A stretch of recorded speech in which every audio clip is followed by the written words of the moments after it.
आलू गोश्त बहुत फेमस और रवायती डिश है। कहते हैं जिसके हाथ का जायका चेक करना हो तो उसके हाथ का आलू गोश्त खाएं। आलू गोश्त बनाना कोई मुश्किल बात नहीं है, बस इसमें कुछ ऐसी बातों को मद्देनजर रखा जाता है जो आपके हाथों का जायका मजीद बढ़ा देगा। इस तरीके से आप भी बनाकर देखें। चलें जी, स्टार्ट करते हैं। बिस्मिल्लाहिर्रहमानिर्रहीम।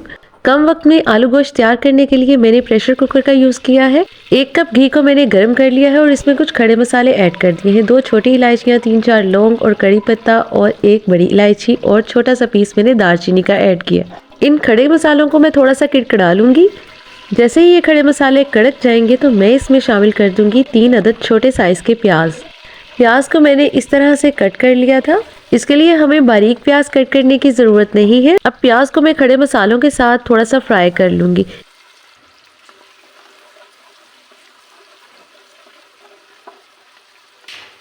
प्याज को बहुत ज़्यादा गोल्डन नहीं कर लेना, बस हमने इसको लाइट सा कलर चेंज करने तक फ्राई करना है। प्याज को बस इतना सा ही फ्राई करना है, ज्यादा फ्राई नहीं करना, इससे सालन का कलर खराब हो जाएगा और वो अच्छा नहीं लगेगा। थोड़ा सा फ्राई करने के बाद मैंने इसमें 1 kg मटन ऐड किया है। अब इस प्याज के साथ ही मैं मटन को अच्छे से फ्राई करूंगी। फ्राई करने से इसका टेक्सचर बहुत इम्प्रूव होता है। ग्रेवी तैयार करने से पहले अगर गोश्त को अच्छे से फ्राई कर लिया जाए तो इसका टेक्सचर भी इम्प्रूव होता है और खाने में भी बहुत मजे का लगता है।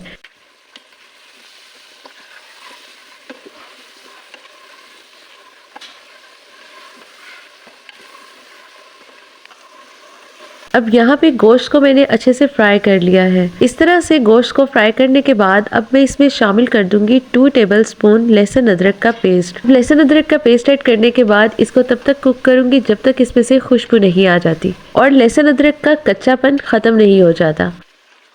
जैसे ही इसमें से खुशबू आने लगेगी तो मैं यहाँ पे अब कुछ स्पाइस ऐड कर दूंगी। 1.5 टीस्पून इसमें नमक शामिल करूंगी। नमक अपनी मर्जी से कम या ज़्यादा रख सकते हैं और स्पाइस भी। और इसके बाद मैं यहाँ पे 2 खाने के चम्मच लाल मिर्च पाउडर ऐड करूंगी। इसके बाद आधी चम्मच मैं हल्दी का शामिल कर दूंगी। तकरीबन 1 खाने का चम्मच मैं इसमें कुटी हुई लाल मिर्च भी शामिल कर रही हूँ।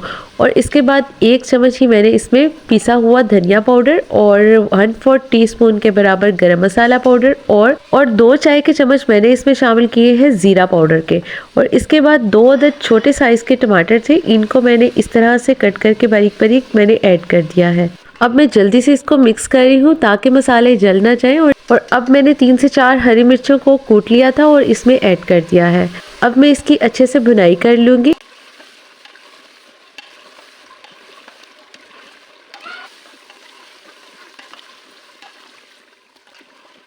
टमाटरों के साथ इसकी अच्छे से बुनाई कर ली है और अब मैंने यहाँ पे फ्लेम लो कर दी है और लो फ्लेम में मैंने तकरीबन 1/2 कप के बराबर इसमें दही ऐड की है बीट करके।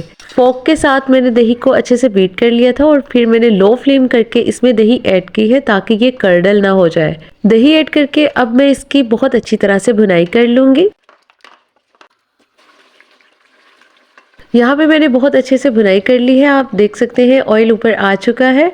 अभी इस पॉइंट पे गोश्त बिल्कुल नहीं गला, गोश्त को सिर्फ मैंने कच्चा भुना है। और अब इसमें मैं 1 गिलास पानी शामिल करूंगी और इसको मैं वेट लगा दूंगी।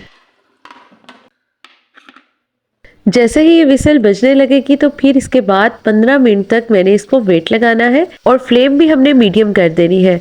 सबसे पहले हाई फ्लेम रखी थी और जैसे ही विसल बजने लगेगी तो हमने फ्लेम मीडियम कर देनी है। अब यहाँ पे 15 मिनट कंप्लीट हो चुके हैं। इस पॉइंट पे अब गोश्त बिल्कुल गल चुका है।